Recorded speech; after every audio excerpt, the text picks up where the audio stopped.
Hi, I'm Marty Nemko. They say that early experiences matter.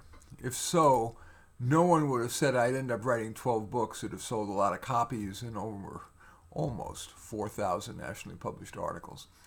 I was born to Holocaust survivors who came to the U.S. after the war, spoke to each other in Polish and to me in very broken English. Other than papers that were required for school, I did no writing. For example, I didn't write for the high school newspaper.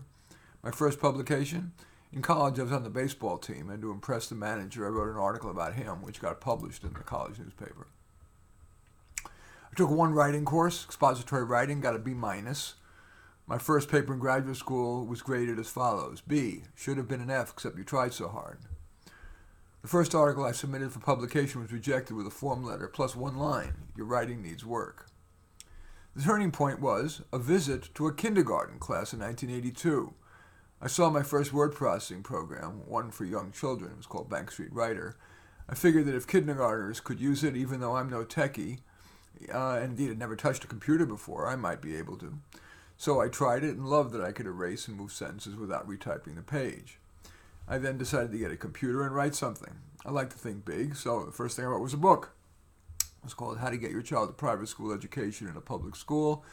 And because it was written for the public, not for academics, I asked for feedback on drafts from regular people. My next-door neighbor, who was a retired military guy, and my daughter's friend's mom, a kindergarten teacher. And they made it clear to me that my writing was not clear.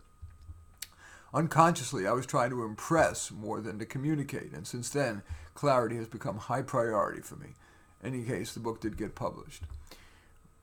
Writing the book took less work than I thought it would, and because I thought other people would be impressed by that, and that's a rather shallow reason, but it's the truth, I decided to write another book, a sort of a sequel, and it was also another book that might help my daughter, who was reaching college age. The book was called How to Get an Ivy League Education at a State University. Continuing on the theme of wanting to write to help my daughter, I wrote my first article. It was called A Lazy Person's Approach to Choosing a Career, although she was far from lazy. It was a checklist approach to choosing a career, and I sent it to the local newspaper, the San Francisco Chronicle, and it got published.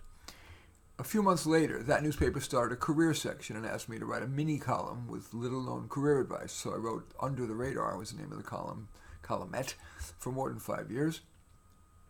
But then in cutbacks, the newspaper's career section was eliminated. I sent a few clips then to a dozen publications.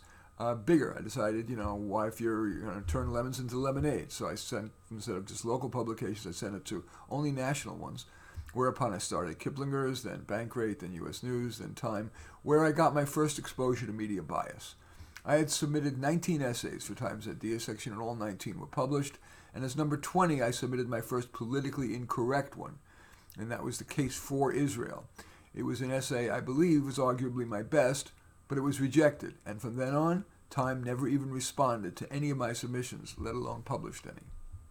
My next exposure to media bias was when I was a columnist for The Atlantic.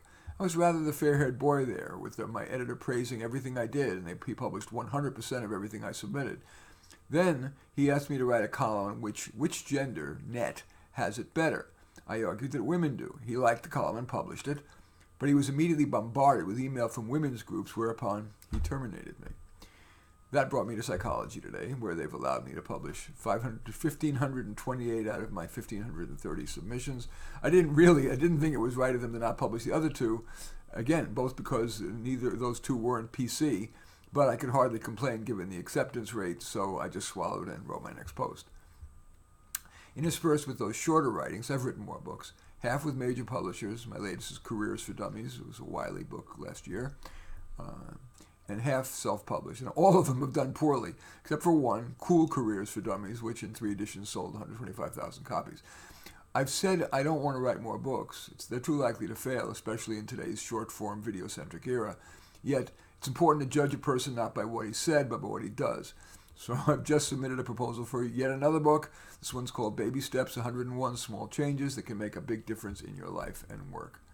Takeaways. While early experience is a predictor of future performance, it's far from perfect, so look for recent indicators of what you should be doing.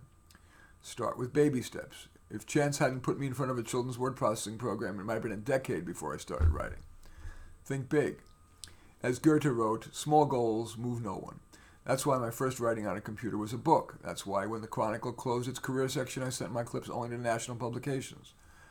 Write from life experience. My first book was informed by my experience helping my daughter get a decent education in the Oakland, California public schools. My second did the same for her public college education. My first article was written at the time my daughter was choosing a career. Don't write to impress. Write to be clear and perhaps entertain. Clear and helpful and perhaps entertain.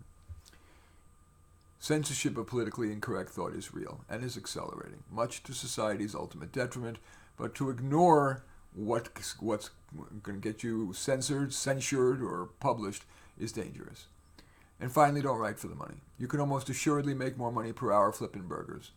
Write for some combination of that writing comes easily to you, you enjoy the process, it develops or clarifies your thoughts on a topic important to you, you could potentially contribute to your readers' lives, and a little bit the ego gratification of seeing your name in print, and be able to tell people at a party that you're a writer.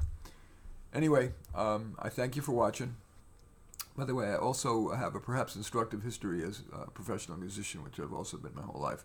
So my next little talk is going to focus on that. But in the meantime, I do thank you for watching. I welcome your giving this a thumbs up, or if needed, a thumbs down. You're writing a comment, you're hitting the share button below and sharing it on your social media, and or subscribing to my channel. And in any event, I do thank you for watching. I am Marty Nemko.